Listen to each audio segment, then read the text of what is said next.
দাবি তুলেছে কেন মদের উপরে আমরা ট্যাক্স বাড়ালাম, তারা দাবি তুলেছে কেন আমরা সিগারেটের উপরে ট্যাক্স বাড়ালাম।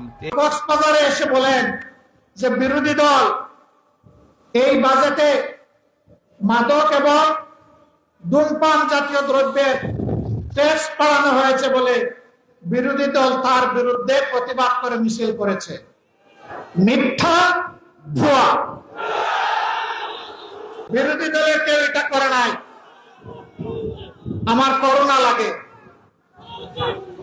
প্রধানমন্ত্রীর এই পদটা রাষ্ট্রীয় পদ, তিনি রাষ্ট্রের প্রধান নির্বাহী।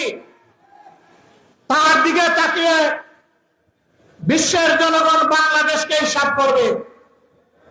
তার মুখ দিয়ে যদি অনবরত এই সমস্ত ভুলভাল কথা বের হতে থাকে, বাংলাদেশ লজ্জিত হবে, ক্ষতিগ্রস্ত হবে।